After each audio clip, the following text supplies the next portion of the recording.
Good morning, good afternoon, and good night. And welcome to the Amateur Otaku podcast. How is everybody doing out there?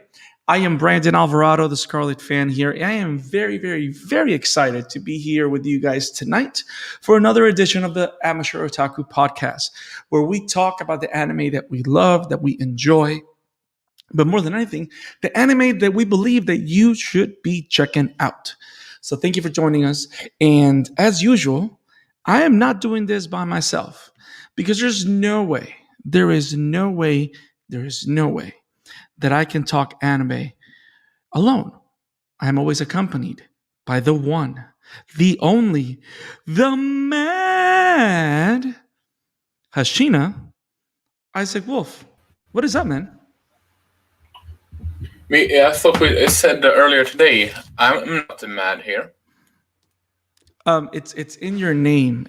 I don't put the word mad before Doc Isaac because I believe that by looking at your avatar is implied that you're mad. Okay? That's just because I'm that I funny. I mean, it's implied. It's implied. Can you see yourself? Look, you are the mad Doc Isaac. Everybody, look at that face. Look at that face. Mad Dog Isaac is undeniable, sir.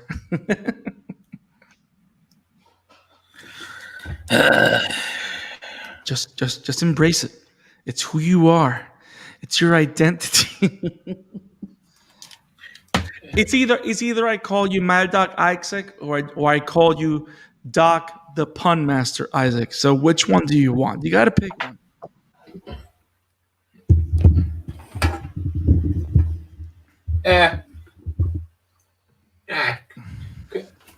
Did you? Yeah, can continue with that. Mad Duck. Thank you, sir. How's everybody doing out there? Thank you for joining us. Isaac, I'm excited. By the way. I'm excited to be here with you and to talk anime. So, are you excited to talk about this particular show that we are covering tonight? It shall be interesting. Okay. Now, before we decided to cover this show, did you have any interest in the show? Have you seen it before? What's your position on it? I just heard of it, and I just thought might watch it later because it looks funny, but there are more there were other animes on the priority. Okay. So this wasn't an anime that stood out to you like something that you wanted to prioritize, is what you're trying to say.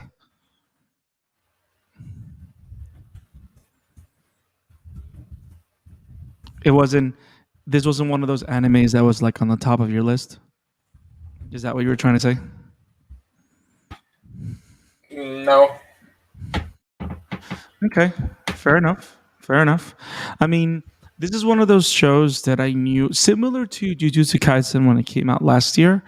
When Demon Slayer came out, I kept hearing from everybody how great this show was, or how great this show looked, and how it was something that I should check out.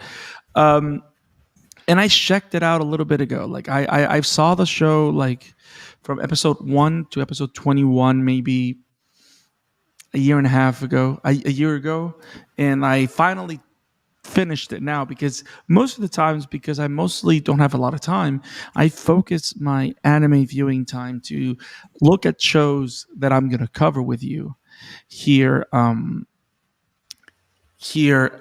when I cover with you in that Miniature Otaku. So I focus on watching those shows because I really don't have a lot of time. But I'm really happy that we finally got the opportunity to watch it now and that we're able to talk about it, because this was one, if not the biggest anime of 2019. And not only that, the movie is like the biggest thing overseas right now, to the point that it's making even more money That's an than the understatement. yeah, that's even making even more money than the biggest anime movie of all time in Japan, which used to be Spirited Away, right? That was like the biggest money making movie in theaters. Your name went, Was it Your didn't Name? it? Crossover. Okay, so Your Name. So Your Name was the biggest one ever to make money in Japan, right? I believe it was first. I believe it first was Princess Mononoke, then Your Name, and now Demon Slayer. But I can be wrong. Okay, but still, the fact that something like Demon Slayer, that's like, it's a great anime movie, it's a great anime show, but it's like very specific. It's not like Princess Mononoke is an epic. Your Name is like a more slice of life fantasy um, romance kind of thing. Like Demon Slayer is something completely different, and I think it has to do a lot with, which I know we're going to talk about it in depth in when we talk about the show. I think it has to do a lot with the style of the show and the way it tells a story. Because I think there's a what's the word I'm looking for? There's a there's a way that this story is narrated that I think it feels very classic samurai story. You know what I mean? It feels like, if I get a lot of sense, like, if I know you haven't played the game, but I know that you've probably seen one of the latest PS4 games before the PS5 came out was Ghost of Tsushima, which was this Yeah, show I've that seen that one. that was a samurai tale, in the vein of the great director Akira Kurosawa, which is one of the greatest directors of all time, especially of samurai epics of from Japan. So it has that sense, it has that like heritage from it. Does that make sense? Like, it has a sense of mystery, it takes itself seriously. It of course has a lot of funny anime moments, like most anime do, but more than anything, it feels like you're watching this epic. You know what I mean? It feels grown up in that sense, or it feels old school in that sense, in the way that, for example, My Hero doesn't have that air to it. Does that make sense? Because My Heroes, of course, is very contemporary in the way it's telling its story. I think this one has a lot of things to offer, and I'm excited that we're covering finally. If you guys like what we do here at the Amateur Otaku Podcast, make sure to go to our YouTube channel. Make sure you like and you subscribe to the channel. Make sure you click on the bell for notifications so you do not miss any episodes. Today, we had the privilege of doing 2 episodes. We did a stream earlier today where we started our coverage of The Promised Neverland Season 2. And now we're covering Demon Slayer. And we give you 2 episodes every week. So make sure that you subscribe to the channel and you hit the like button and press on the bell so you don't miss any episodes. Isaac, I'm ready to talk Demon Slayer at length. Are you ready, my friend? Yeah. So I'm going to go ahead and read a quick summary of the basis of the show, and we'll go from there. Okay, so here is a quick summary of Demon Slayer. Tanjiro is a young boy that supports his family by selling coal and performing odd jobs at the nearby town closest to his family's home in the mountains. One day, after a hard day's work, he fails to return home due to the dangers that lurk in the night, to then find his family slaughtered by a demon in the morning. Though broken by the tragedy, he finds in himself the strength to carry his sister Nezuko to the nearest doctor, as it appears that she is the only one that has survived the attack. To his surprise and to his detriment, not only has his sister survived, but she has been turned into a demon. Challenged by Giyu Tomioka, a demon slayer, and the faith that his sister is still alive within her new demon self, Tanjiro vows to grow in strength and become a demon slayer and find a way to make his sister human again. This is Demon Slayer, written by the great Koyoharu Gotōge, directed by Haruo Sotozaki, and produced by UFO Table. So I think from that summary, let's talk first from that pilot, right? Which I think Yeah. the pilot does a lot to describe the kind of show that this show is. Um, it's interesting how this pilot is only every episode is what 23, 24 minutes, right? Yeah. But because of the type of storytelling that it does, is it just me or is this one of those pilots that feels that is longer as a as opposed to being a short thing? You know what I mean? It Not exactly. like to me it feels well. What I mean by that is that it is able to it is able to say so much in very little time, but it doesn't feel rushed. You know what I mean? Oh, you mean like that? Yeah, like Yeah. it's a show that's very tight. There's the pacing is very good, but it doesn't feel like it's dragging, but it doesn't feel that it goes on too quick. Like I felt that the pilot felt like a 40-minute pilot as opposed to being a standard 23 minutes. Like there's so much story that happens in a such clear and nice way that I am really able to grasp what the show is about. Um, and I think that's the first thing that drew my attention to the show. The pilot is like super strong. You know, because there's some shows that you kind of don't get a grasp of what it's about till like episode 4 or 5. You know what I mean? Like Yeah. this one from the get go, you get a clear idea of what you are to what you're gonna see. Yeah. Yeah. That depends on how you view it. What are your thoughts?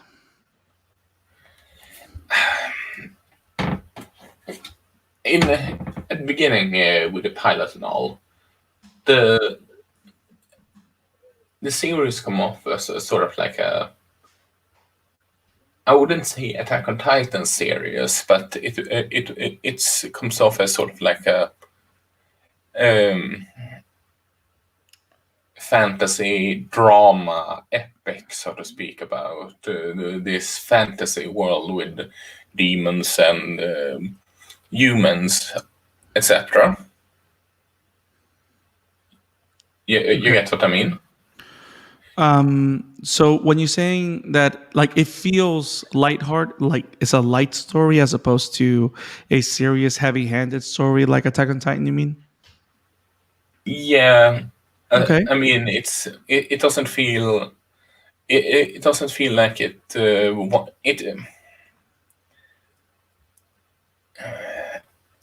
feels more like it felt more like Bleach, but without constant gags. You know what I mean? Yes, I could see what you're saying. So, Like this is but like it's like it's then later on, it ends up become self-aware and breaking the fourth wall and have gags like a walk in Tama, and I'm just what? And I'm just did I switch series? well, I think I know what you're saying, and I don't want to jump too far ahead because I think what you're saying is mostly related to the last 3 episodes of the season, which tends to Mm, which they have gags throughout the season. but they're the worst towards the end. They get Yeah, they're worse. Right. absolutely. But then again, those are kind of like filler episodes, and you know that they're like training montage, filler episodes, stuff like that.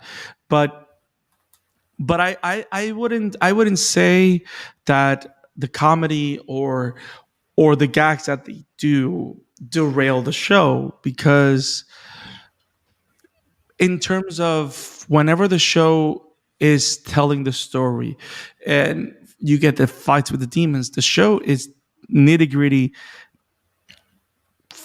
serious, and fantastic. And you don't want to forget that This, of course, is not going to be that Attack on Titan show that is serious from start to finish. This is not that show. But now, I wouldn't say necessarily that it changes styles dramatically. I would just say that when it comes to different characters that it introduces, it presents different layers and different ways for you to catch your breath because of how dark the story can get at times very quickly. Because this is one of those shows that it really doesn't let you breathe, especially Yeah, in the yeah, first yeah, yeah, in the yeah, first yeah, 10 yeah, to yeah. 12 episodes. I get what you mean. You need to have some comic reliefs to just ease the tension. I'm uh, I'm not gonna disqualify that argument. However, this is sort of like how if how should I put it? They are trying to make Dragon Ball some serious drama, and then when he meets Kamisenin, they are becoming a sitcom with superpowers.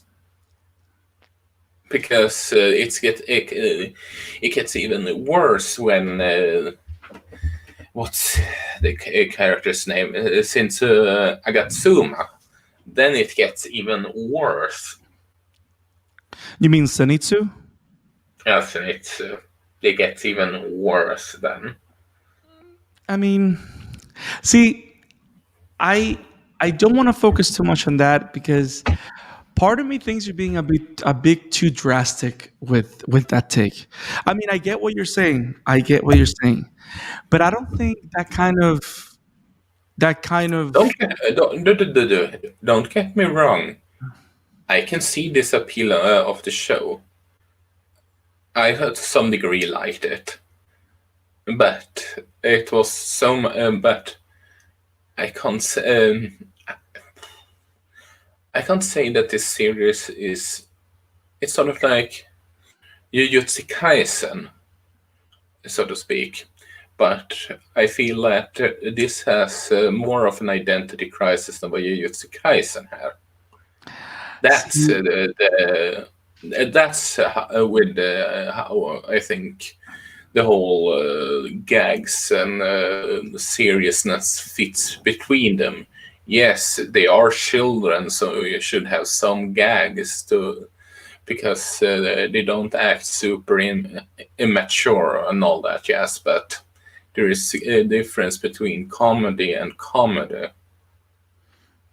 see, and that's the thing. I don't think this show has an identity crisis. I don't think that this one applies for that because for example, in the case of Jujutsu Kaisen, the show goes out of its way to tell you, hey, we're borrowing from this. You know what I mean? Like Jujutsu Kaisen goes out of its way to make itself super, super relatable and super, super hip or present in today's day and age.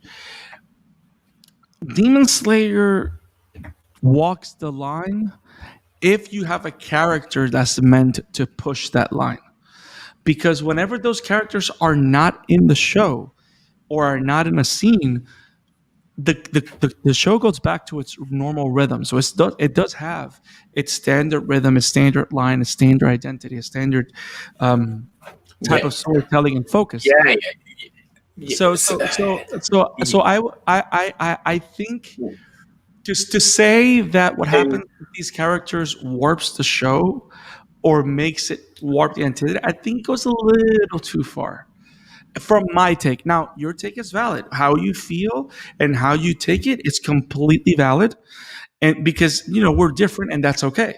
But from my point of view, I feel that's taking it a bit far because like for example, I would agree with you if whenever Tanjiro was in the scene with these people, with for example Inosuke and Zenitsu, and he would stop being Tanjiro and act like someone else, then I would understand. But Tanjiro never changes. He's always the same kind of kind character that he is, no matter what character he's with. You know what I mean?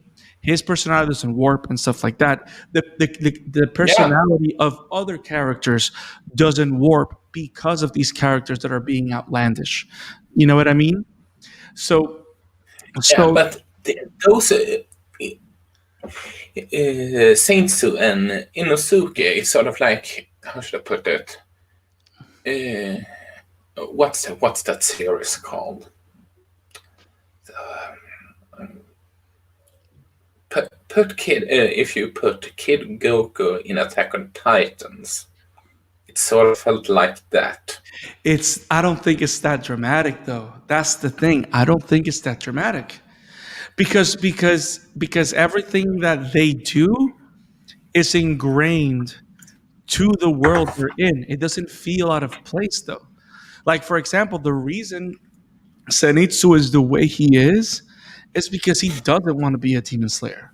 Because he understands Yeah, but, the dangers of it. yeah, you can have a character that is a bit comedic about he's scared, but not to the point that you wish constantly say shut up and wish they gets the axe any by any second now. What do you mean? He was so he was there's a difference between being a scary pants and being annoying, and No, no, sort of like and Krillin. that's totally understandable. You find Zenitsu And annoying. Just say it. Krillin in Dragon Ball, that also is kind of like a scary pants. He's never annoying. He's a comedic character, yes, but he is never written annoying. And Dragon Ball is meant to be a more light-hearted show, mere comedic show, and this is from the mangaka that love gags and puns and joke. I mean, he's the new threat in Dragon Ball Super is named after cereals. I mean, but to say that Zenitsu is annoying, it's valid, but it doesn't mean that he doesn't belong in this world, though. It doesn't mean that he don't fit. He's just the other end of the spectrum. That's the way I see it, because he's not the only You one can that you can have a character that is scared but he's forced to be apart. I'm not saying that it totally fits within this lore on that there's some that might not want to be demon slayers. I'm not saying that whatsoever. It's the execution of that character that I will that I want that is so horribly executed, because you want to strangle him as soon as he starts speaking. And that's never a good thing, especially when that character is supposed to be is obvious supposed to be the comedic relief. I can understand what you're saying. I can understand what you're saying. To me, I think you're on one side of the spectrum when it comes to Zenitsu, because I think there's going to be the type of people, like for example, in my case, I can I can I can oversee I can get over the fact that he can be annoying, because whenever he actually gets down and dirty, he's pretty badass. See, I can get over that. Now, if you are not able to get over that, I can understand why. I can understand why. Like he's a character that you rather not watch and skip and go back to where Tanjiro's by his own. I can understand that, and I can understand that. I think the only thing that I don't agree with is that to say that the selection of a character like that in the show affects the identity of the show. I Not don't the selection, the execution. see. I don't agree. I think that you simply don't like the character. I think it's which is two different Like things. I, like I said, you can have characters like that, and it doesn't misfit and it doesn't isn't annoying. Look at Krillin in original Dragon Ball, and But this is that's a different. But it's a different show though, and I yes, completely but tone.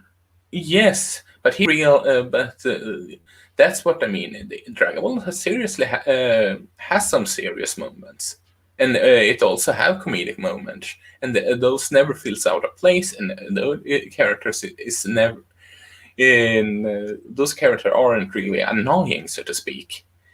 But when you have such an serious series such as this, because well, let's face it, when they are speaking about the history between Demon Slayer and Slayers and Demons, it becomes quite Attack on Titans almost. And I dare say, we have a new, sorry, Ichigo, but we have a new main character that gets extremely damaged between each fight. But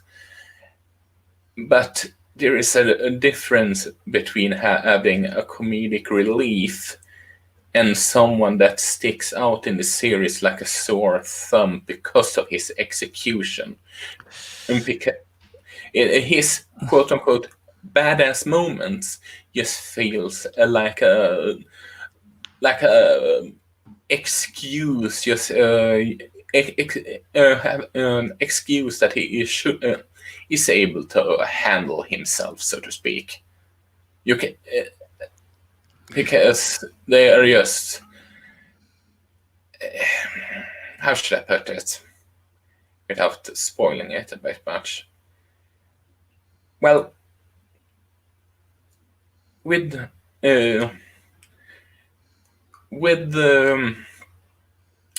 Sanjiro's sister, they're putting a spell on her in one of the earlier episodes that is supposed to help him control her so she doesn't attack humans.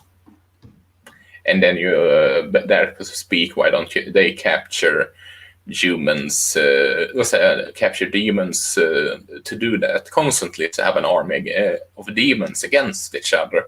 But that's besides the point. And it's sort of like him having his badass moment being an extremely fitting plot device that really doesn't make sense.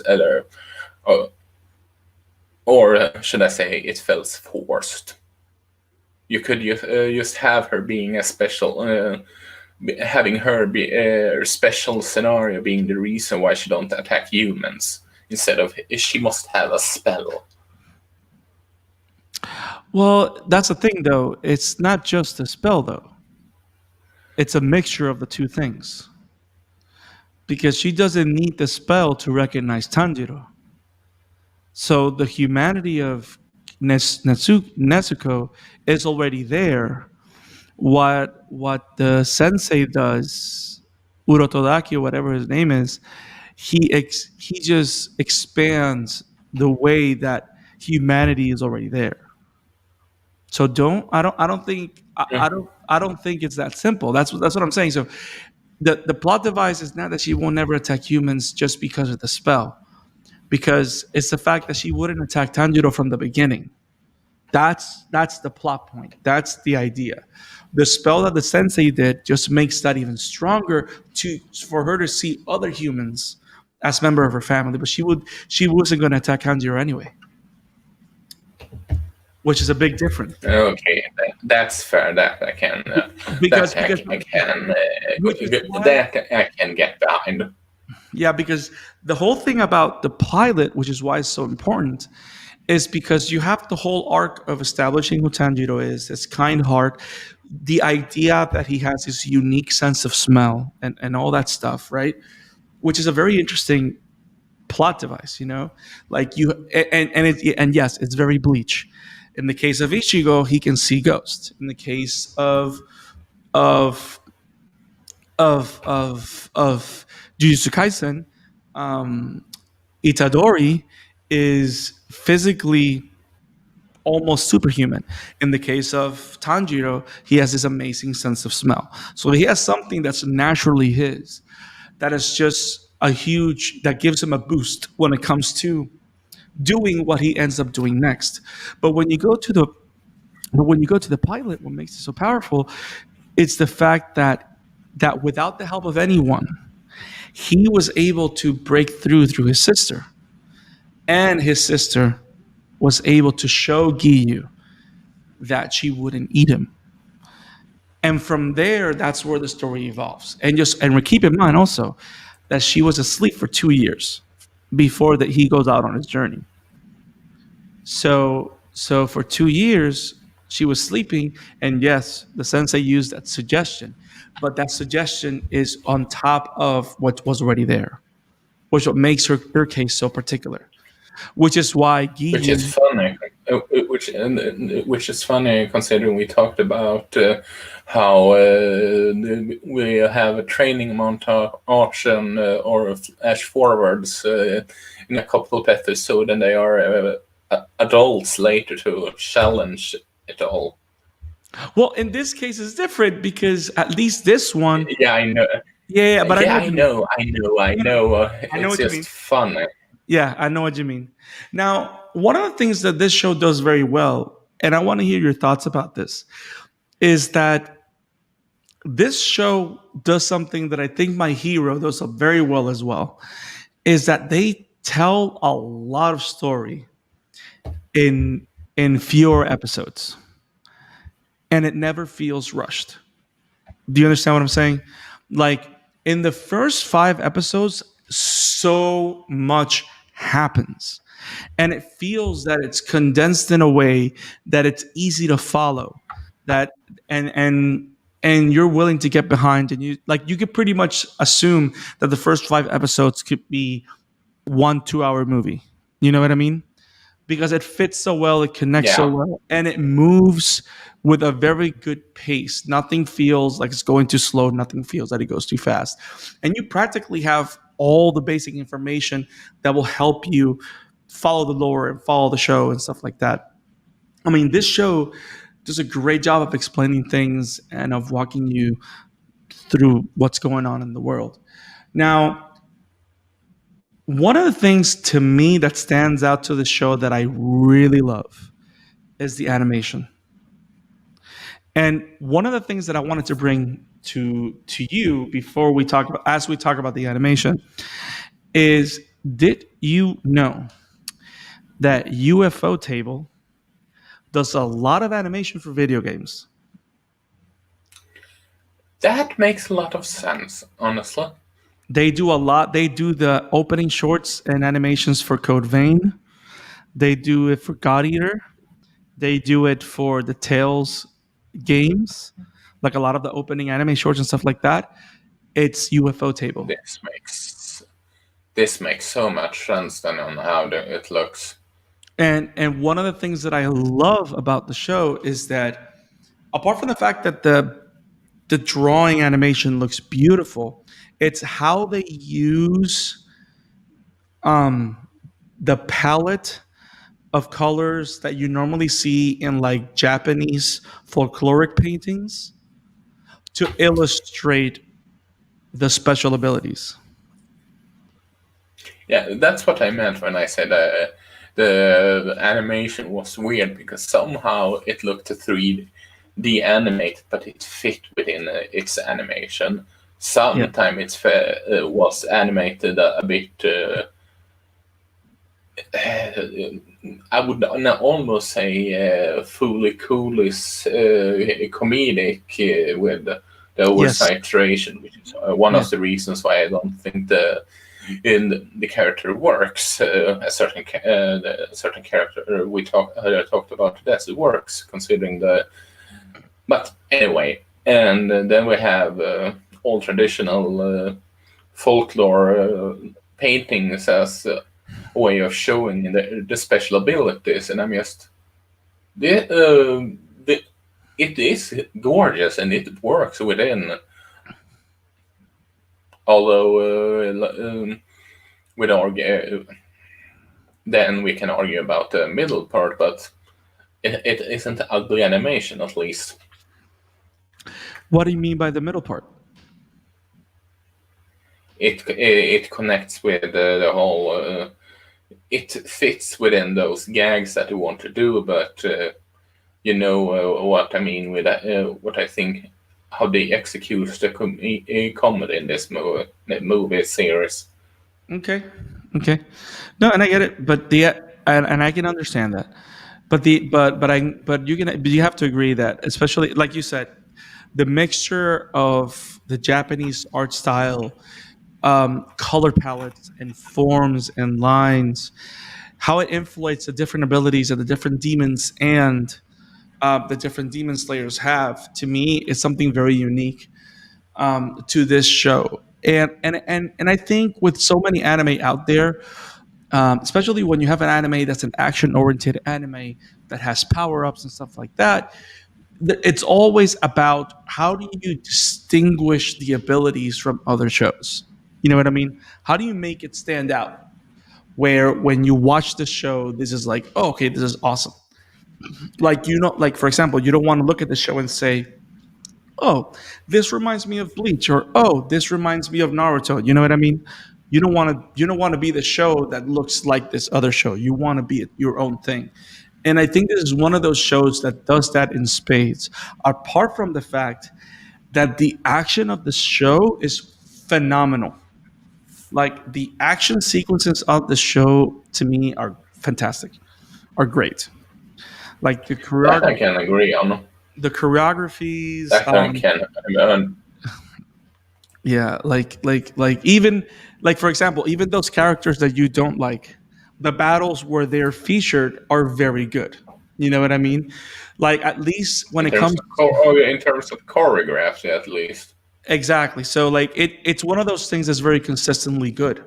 Which is why I am not surprised that this show blew up as much as it did. You know what I mean? This show blew up as much as it did, and it's for good reason because the show is fantastic. Um, now, it is the first season is I've seen better.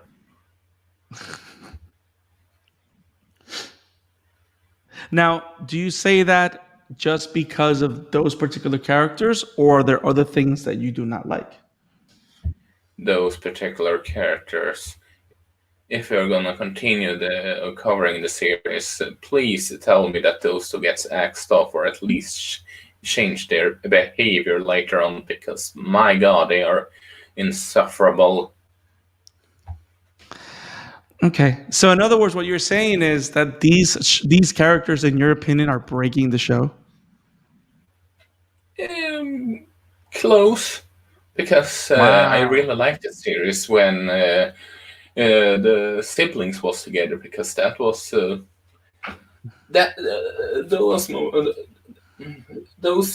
moments were sweet and just it, it was more personal and it was sweet and it felt and you could just feel the connection between the two and that they both have grown.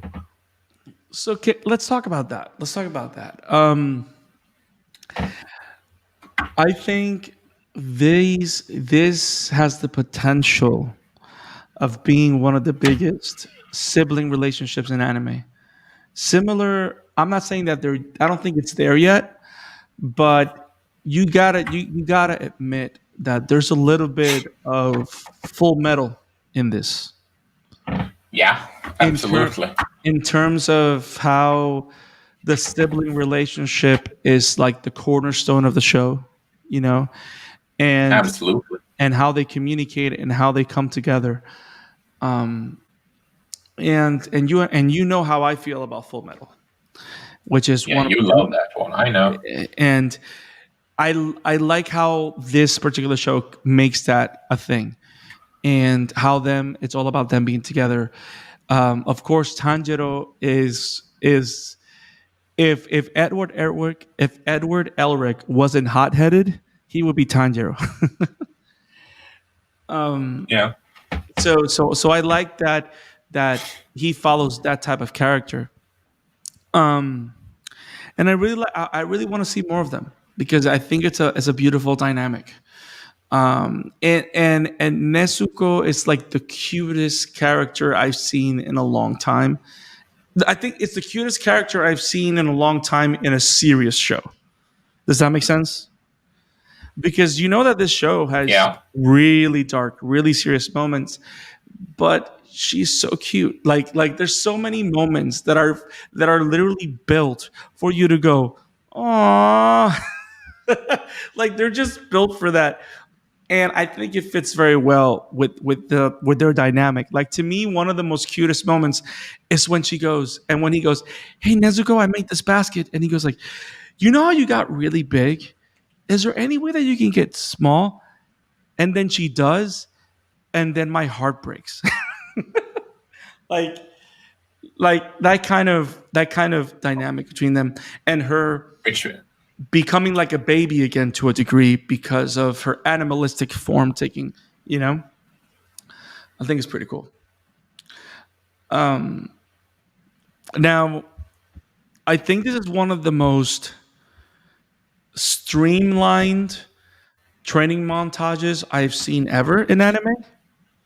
Because you know how in yeah, anime you kind of see training and it takes like 10 episodes or more. Let's not talk about Dragon Ball Z, where Goku was in a hyperbolic time chamber for like 30 days, like 30 episodes before he came out with Gohan Super Saiyan 2. But like so much training and growth occurs in those first 5 episodes. And I think I've never seen I don't think I've seen an anime do it that quickly, but that's successfully where it's meaningful to the story. You know what I mean? Like it's not yeah, it never brushes off the amount of work that Tanjiro put in it, and I think it all has to do with the animation and the character designs. Like to me, one of the most brilliant things of the show is the fact that you see his hair grow while he's training. You see the wounds in his hands, and how every time you see Tanjiro's hands, they're all full of blisters and like they're all rough for holding the sword so long. Like those tiny little details that the show pays attention to, I think those are the kind of things that make the attention to detail very nice, because very few shows go down to that amount of detail. You know what I mean? yeah. That I can, And and that I know what you mean, and yeah, that I can agree with. um now, how do you feel about this show being one of those that tells you who the villain is from the get-go? How do you feel about that? Considering the context of the series and all that, yes, I think it fits. Yeah. And but the biggest thing I think, second to that, one of the biggest risks I think that the show takes, which is very interesting, is not only that they present who the villain is from the get-go, the hero and the villain meet in episode 5. No, not episode 5. They meet like halfway through the season. And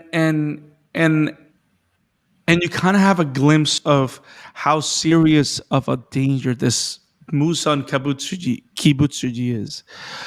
And I really want to see more of this guy. I like how he's cold and calculating, how he has different roles, how he changes depending on what he's trying to do.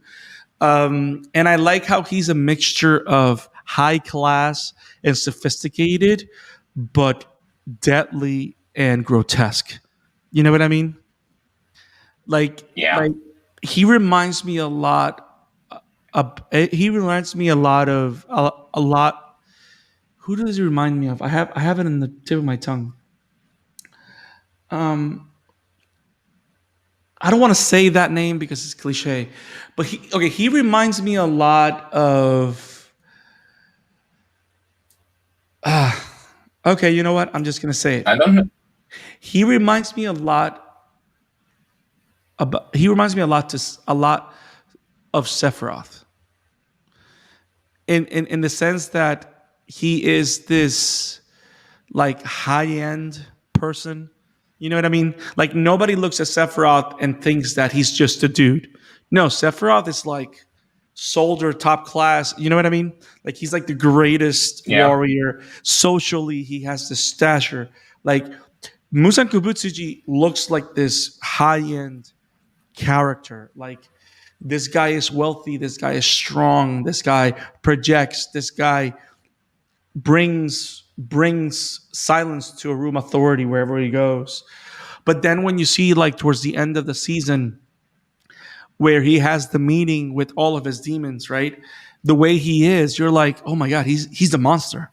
You know what I mean? Like apart from the fact that he is this high Yeah. profile person, he still is a monster. Like he still is a demon, and you can see that. You know what I mean? Yeah, Like it's like one of those characters. Like you haven't even seen my final form. You know what I mean? So, that's an understatement. what do you think about the demon character designs and the different demons that we've seen so far? That's I. It's a more. How should I put it? I don't know. I don't know how to put it, but I do find them very fitting towards the how they portray. As in, the design wise fits within the contracts on how he wants to portray the world. Does that make sense? As in, portray the world, as in his designs, his character designs, his world design, just that sort of thing. Yeah, none of them look out of place. They all look Yeah, like, especially like for example, when you get to the one that has all the drums on him, like all the drums are traditional Japanese drums. You know what I mean? yeah, When exactly. you go to the one that's like a spider, he doesn't look like you see all the spider elements and stuff like that. But it makes you think that you're watching something that could have been drawn in Japan. Like if everything feels timely and is specific to the era, nothing looks too modern to raise an eyebrow. You know what I mean? And I Speaking of, yes, a fine soundtrack. Is it Funimation that is dubbing Demon Slayer? let me see. Uh, t- t- t- no, it's Aniplex. Aniplex. Aniplex is the one We, that licensed it in North America. So I'm assuming they're doing the dub. yeah, because they have gone pretty much all in with the voice as for dub here. We have the likes of Robbie Damon, Ray Chase, Sandra Mobius, which is, in case you didn't know, Joker from Persona 5. They have Nice. Steve Bloom uh, as the drummer. They have Erika Harlasher, which is Violet in Violet Evergarden, and in Persona. We have Matthew Mercer, Levi. We have uh, yeah, we got Johnny Young Bosch also, Who and plays who plays the voice of Tanjiro? Zach Egler. He's have you you know the robot apprentice for the One Punch Man. Oh, he's the voice of Genos. Genos, yes, and he is the voice of male Violet also. Nice. Nice. In which considering he's in Smash Bros. Right. And who plays the voice of Muzan Kibutsuji, like the villain? Who plays the voice of the villain? Uh, Greg Shun. He is known as well Ike in Fire Emblem, which is who talks about fighting for his friends. Mm. Let me see here. I think you would recognize him as, for example, Garu in the One Punch Man. And Mm. where is it? Where is it? He's also Carmine in Blaze Blue Cross Tag. Nice. Nice. I mean, I'm not surprised that they gone all in on this show because this show blew up like crazy. And to think, and I wouldn't be And I don't surprised. know. I don't need to mention how Robbie Damon is right, Well, share with the and class. Ray Chase. That is. Share with the class. Robbie Damon is Ray Chase. Final Fantasy geeks is Noctis, and Robbie is what the fuck is that character's name? What game Hi is it? there, opening. He's one. Yeah, also Fire Emblem 15. Okay. I'm talking about Gunman. What's the name of him? Oh, Prompto. Prompto. Prompto. Thank you. Yeah, Prompto. Yeah, yeah. I mean, this show. I mean, they've gone like animation wise. They're not sparing anything. Voice acting wise, they're not sparing anything. I mean, this is a top tier show. Like it is. I know you have your gripes about it, but I'm glad that I think you can agree with me that what it does right, it does super right. You know what I mean? What it does well, it transcends the usual. And there's a reason why this show blew up as much as it did. And I wouldn't be surprised if everyone that actually watches A this lot of episode is some. a lot of it is easily because of how kawaii the sister is. I can guarantee you that. That is, and that's the thing. I think that kind of dynamic or that kind of character broadens the appeal of the show. You know what I mean?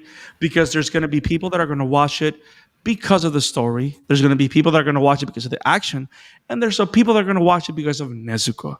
You know what I mean?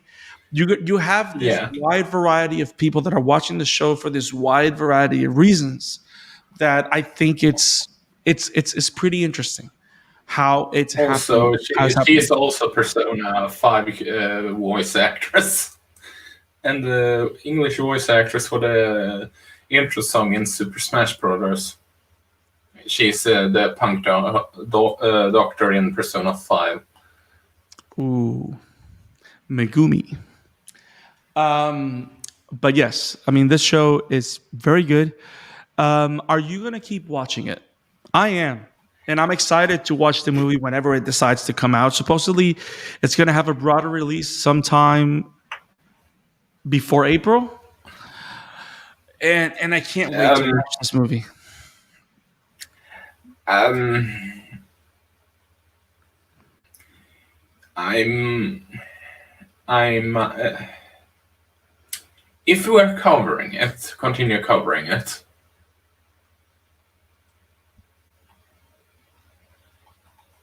Well, yeah, I get what you're saying. So you're only gonna keep watching it if we're gonna continue covering it. So, and that's fair. And that's fair. I actually love the show a lot. I really enjoyed it, and I can't wait to see more of it. I know there's a lot of people that are dying to watch the next story arc. Now, let's talk about the unusual way the season ends. Because has there ever been a show that wraps the season announcing a canon movie? I've never seen that before. Have you seen that before? Not that I can recall. I Like it's a probably very have.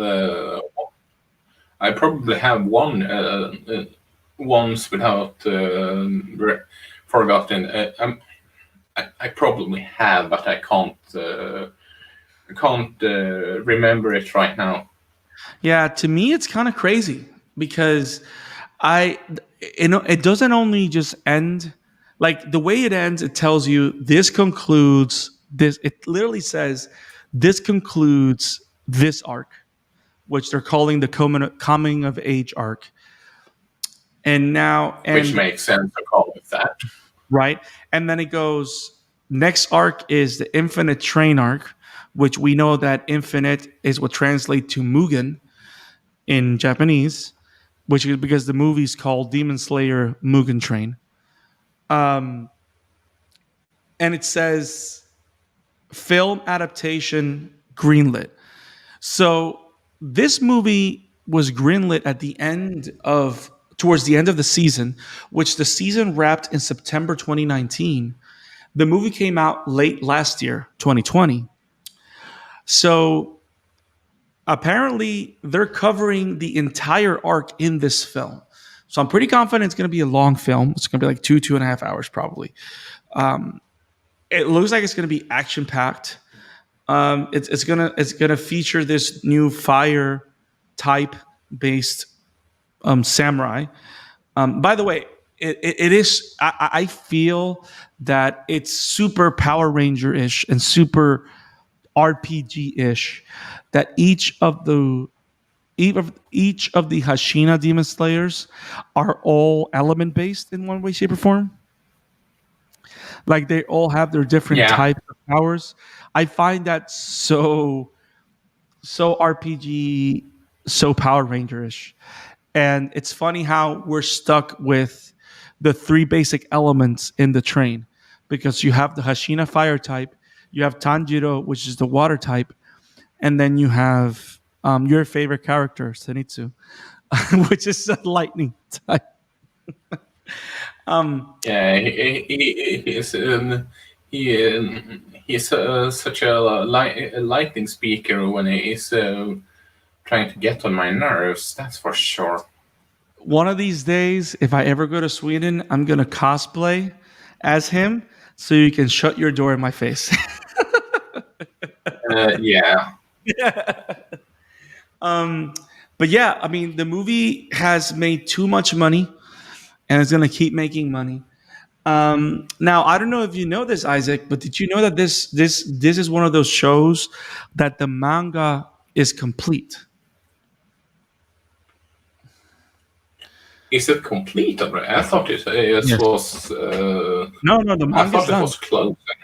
No, it's done. So if you wanted to watch, if you read the manga, you can read Demon Slayer from beginning to end because the manga is over.